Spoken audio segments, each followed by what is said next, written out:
तो अच्छा किया है भारतीय जनता पार्टी के लोगों ने और मंदिर निर्माण समिति के लोगों ने कि किसी दलित को उसने नहीं बुलाया। एगो हमरा छोटा भाई का दोस्त है और वो दिल्ली यूनिवर्सिटी में पढ़ा, दलित है पासवान, और वो बुलेट खरीदा। हमको अच्छा लगा कि बुलेट खरीदा, आज जाकर मंदिर में पूजा कर दिया। पूजा करला तो लोढ़ा बनला। अयोध्या में राम मंदिर के भूमि पूजन में किसी भी दलित को नहीं बुलाया गया, राष्ट्रपति को भी नहीं बुलाया गया, रामनाथ कोविंद साहब को, क्योंकि दलित कृषि महामंडलेश्वर एक पर कन्हैया प्रभु नंदन गिरी हैं, उनको भी नहीं बुलाया गया। तो क्या बीजेपी ने अच्छा किया या गलत किया? बात करेंगे इसी मुद्दे पे। हमारे साथ उदय नारायण चौधरी हैं, आरजेडी के सीनियर लीडर हैं, 10 साल बिहार विधानसभा के स्पीकर रहे हैं, लालू यादव की पार्टी में फिलहाल हैं। मैं धन्यवाद देता हूं भाजपा के लोगों को कि उन लोगों ने नहीं बुलाया इन लोगों को। उन लोगों के थ्योरी के अनुसार, मनवादियों के थ्योरी के अनुसार वो छुआ जाता, इसलिए वो नहीं बुलाया। और मेरे थ्योरी के अनुसार इनको नहीं जाना चाहिए वैसी जगहों पर। बुलाता तो भी नहीं जाना चाहिए, बुलाता तब भी नहीं जाना चाहिए। ये जाके क्या करेंगे? मंदिर बनावे से क्या यहाँ कोरोना दूर हो जाएगा? नहीं बोलवे किए थे, क्या बोले थे कि से राम मंदिर का काम शुरू होगा, कोरोना खत्म हो जाएगा। हाँ, मंदिर बनावे से क्या जो सब अस्पताल में दवाई पहुंच जाएगा, सुई पहुंच जाएगा, सब डॉक्टर बहाली हो जाएगा। तो दलितों तो अपना घर में 5 तारीख को मोमबत्ती और अगरबत्ती जला रहा था। मोमबत्ती जलावे, थाली बजावे, ताली बजावे। अभी तो सबके आंखें बंद ही तक होती भाई, कुछ समझे में नहीं आ रहा है। फिर से हम वही पुराने समय में जा रहे हैं। लटकावेगा गला में घंटी, आप पीठ पर हड़िया टांगेगा, उस समय आवेगा। करोड़ों रुपया आम जनता से जो लिया गया उसको खर्च किया गया। दीपोत्सव मना रहे हैं। किस बात का दीपोत्सव? राम जी का मंदिर बन रहा। अरे भाई, राम जी के मंदिर बने से कितने गरीब कमजोर को रोजगार मिलेगा, कितना अस्पताल में बन जाएगा। पटना में देखिए अभी पटाखा लगाया गया है, पूरा मंदिर बना अयोध्या में, अब पटाखा लग रहा है डकबंगला चौराहा पटना। हाँ, उसी से सबको फायदा हुआ। गरीब पिछड़े दलित लोगों को समझ में नहीं आ रहा है ये। अरे भाई, हम लोग तो कहते हैं, सीधा बात कहते हैं कि विज्ञान कहता है कि पहले जानो और तब मानो, और अंधविश्वास और रूढ़िवाद कहता है कि पहले मानो और तब जानो। हमारे राष्ट्रपति वहाँ जाके भी क्या करते? गोड़े ने छूते सबका। हाँ। क्या करते? नहीं तो दो जगह हो जाने से ही दलित नहीं हो जाएगा वो, अम्बेडकरवादी नहीं हो जाएगा। इसलिए अब तो हम लोगों को ये भी सोचना पड़ेगा, जो दलित समुदाय के लोग इस तरह से जाकर के मनुवादी बन रहे हैं या पाखंडवाद के जाल में फंस रहे हैं, उनसे भी हम लोगों को दूर होना होगा। तो कोविंद साहब गए नहीं थे मंदिर में, तो उनकी पत्नी को धक्का मुक्की किया था यहाँ उड़ीसा में, जगन्नाथपुरी में। जगन्नाथपुर के मंदिर में जब गई तो इनके पत्नी को घुसने नहीं दिया।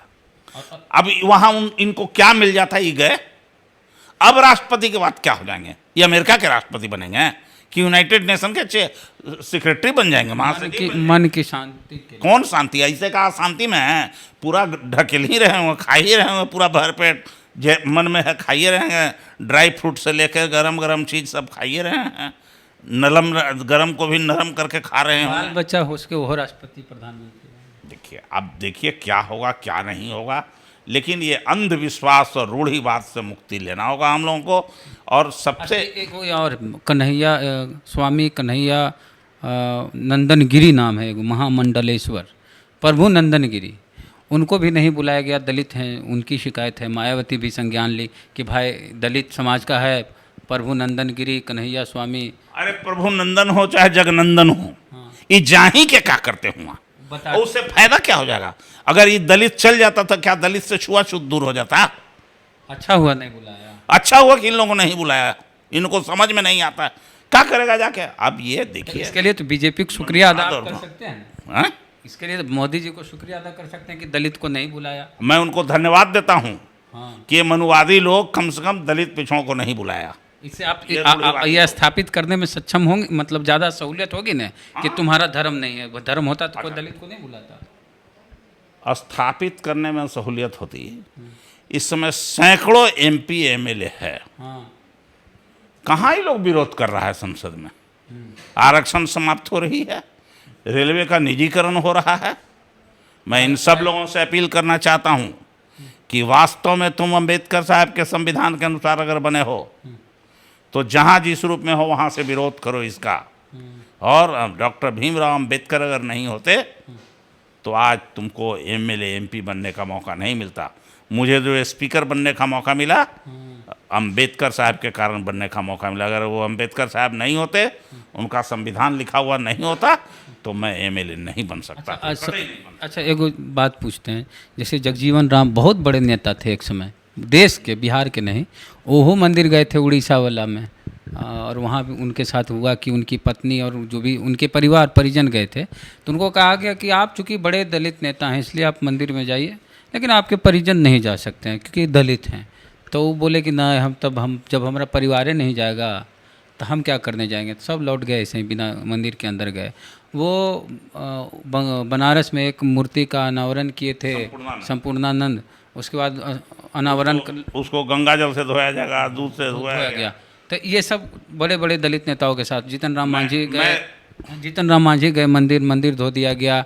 एक ए नारायण स्वामी कर्नाटका के बीजेपी सांसद हैं, उनको मंदिर जाने ही नहीं दिया गया। तो आपके साथ कभी ऐसा हुआ कि आप कोई मंदिर गए और वहाँ? मैं नहीं जाता हूँ बचपन से। मैं नहीं जाता हूँ। बचपन में कभी गए थे कि नहीं? अब माँ के साथ गए, बाबूजी तो हमारे ही सब में नहीं। माँ के साथ भेदभाव ऐसा नहीं था? माँ के साथ गए, वो उतना अखले ना ले ऊपर जी। हाँ। अरे हम जिस परिवार में पैदा लिए उस परिवार में गया साइड क्या नहीं। हाँ, विष्णु पद मंदिर ये सब हम कहियो नहीं गए भाई, ये सब में। एक बात जान लीजिए, अरे हमको जाने की रुचि है।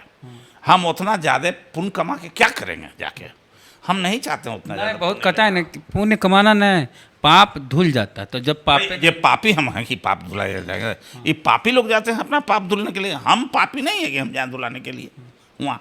अब वो मंदिरवा में दूध डाले, अरे दूध डालना है तो जो बीमार लड़का है उसको दूध दे दीजिए पीने के लिए, आप पत्थर पर दूध डाल दे रहे हैं। तो अच्छा किया है भारतीय जनता पार्टी के लोगों ने और मंदिर निर्माण समिति के लोगों ने कि किसी दलित को उसने नहीं बुलाया। इन दलितों को, आदिवासियों को सोचना चाहिए कि इससे क्या मिलने वाला है आपके समाज को। भलाई के लिए डॉक्टर भीमराव अम्बेडकर ने जो स्वप्न देखा था मुख्य धारा से जोड़ने के लिए, जो अछूत लोग हैं, पिछड़े कमजोर लोग हैं, इसका इन लोगों को संकल्प लेकर के आगे बढ़ना चाहिए। और मैं इसी आधार पर कहता हूँ, जय विज्ञान, जय संविधान। और जब संविधान रहेगा तभी हम रहेंगे, संविधान नहीं रहेगा तो हम नहीं रहेंगे। संविधान रहेगा तो आरक्षण रहेगा, संविधान रहेगा तो ये निजीकरण जो किया जा रहा है ये सब पर अंकुश लगेगा, संविधान रहेगा तो न्यायपालिका रहेगी। अभी ये सब संविधान को कमजोर करके और जो संवैधानिक संस्थाएं हैं उसको कमजोर करके ये लोग और मंदिर निर्माण के नाम में सबके आंख में धूल झोंकने का काम किया। वो सवाल आया था कि मंदिर का प्रसाद जो था वो पहले बोला कि दलितें सब में बांटल गया, पूजा पाठ में बुलाया नहीं, अब प्रसादिया खिला दिया, बोला पहले दलितें खाए। इसीलिए तो सबको बहुत सारा सुन के उसमें ऐसे ही हैजा हो गया वहाँ। हाँ, खाने से बहुत सुने हम कि कई लोगों का पेट खराब हो गया खा के। प्रसाद खाए तो और स्वस्थ होना चाहिए। बड़ी बीमार रहता है तो फलना जगह प्रसादी ला की तबीयत ठीक हो जाएगा। अरे भाई, जितना गंदा गंदा रहा सब वैसे मिला उला के सब दे दे खाए लगी। बांटे वाला प्रसाद अलग होता है, अपने खाए वाला अलग होता है, दोनों में फर्क रहता है। देखिए, हम लोग का बात नहीं मानता दलित समाज के लोग, हमारी अपनी बात करें। आप बड़े पद पर रहे हैं और बड़े नेता हैं दलित समाज के, आप ही समझाइए इन लोग को कि जो अब नौकरी लगता है ना, सीधे नारियल फोड़ल जाता है। एगो हमारा छोटा भाई का दोस्त है और वो दिल्ली यूनिवर्सिटी में पढ़ा, दलित है, पासवान, और वो बुलेट खरीदा। हमको अच्छा लगा कि बुलेट खरीदा, आज जाकर मंदिर में पूजा कर दिया, दिल्ली यूनिवर्सिटी। इसलिए मैंने आपको कहा कि बड़ा नौकरी करने से, एमएलए हो जाने से, मंत्री बन जाने से, एमपी बन जाने से वो दलितों का सिंपैथाइजर नहीं हो जाएगा, डॉक्टर भीमराव अम्बेडकर के विचार को नहीं लागू करेगा, मनुवाद से नहीं। गड़िया जो खरीदता है वो जाता है सीधे मंदिर वाले को, ओकरा पर जरा से बोल। धन्यवाद तो देना चाहिए अपने माँ बाप को कि इतना अच्छा शिक्षा दिया, इतना अच्छा पढ़ाई कराया कि हम इस काबिल हो गए कि हम मोटरसाइकिल खरीदें। मंदिर से क्या, मंदिर में क्या मिलेगा? हुआ एक खर्चा हो गई, पंडित जी दिया हुआ ना। हाँ तो दक्षिणा देते ही हुआ, टैक्स, मरते टैक्स, जीते टैक्स। अच्छा काम वो आप कहला, पढ़ला तू, मेहनत कहला तू, कमाला तू, टैक्स उधर जाके भरा। मैंने हमारा कहने का मतलब है कि दिल्ली यूनिवर्सिटी में क्या पढ़ा, क्या सीखा फिर? कुछ नहीं पढ़ा, लोढ़ा बना, लिख लोढ़ा पर पत्थर 16 दिन। एकदम लोढ़ा बना, जिसको कि सामाजिक ज्ञान नहीं होगा इस देश के, इस राज्य के बारे में। ऐसा कुछ है कि हम गए नया गाड़ी खरीदे और पूजा पाठ कर लिए तो कहीं वो एक्सीडेंट नहीं करेगा? ये तो वही ना लोग बतावेगा कि ना मरेगा ओकरा से। कोई ऐसा गाड़ी है जो जाता है तो बिना पूजा के निकालता है लोग? बद्धी पहनावेगा, रंगेगा, कौन कौन चीज़ से क्या क्या करेगा, आरती उतारेगा, फिशर एयरलाइन मरता है। फिशर एयरलाइंस शुरू जब हो लेल तो नारियल फोड़ के माल्या जी करवाए थे और डूब। किंग फिशर तो करबे किया। कल देखिए ना, कल कालीकट में जहाज के क्रैश कर गया है, वहाँ भी सब एयर इंडिया, वो भी पूजा करता है सब, ये सब लोग पूजा करता है।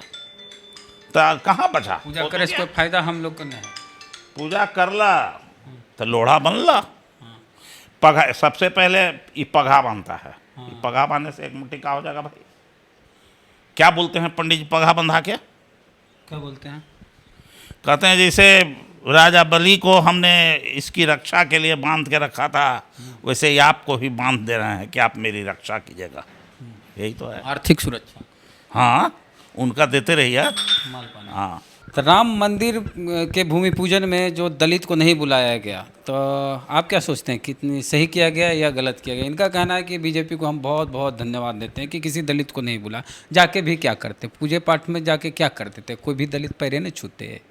तो आपकी क्या प्रतिक्रिया है इस पर? प्रतिक्रिया अपने कमेंट बॉक्स में जरूर दें। फेसबुक पे वीडियो देख रहे हैं तो पेज को लाइक फॉलो जरूर कर लें, वीडियो को खींच लें, मतलब शेयर कर लें। और यूट्यूब पर नए हैं, अभी तक हमारे चैनल को सब्सक्राइब नहीं किए तो कर लीजिए। घंटी मंदिर का मत दबाइए, हमारे चैनल के बगल में एक घंटी दिख रहा होगा, उस घंटी को दबा दीजिए और इसी तरह हमारे साथ जुड़े रहिए। चलते हैं। जय भीम, जय भारत।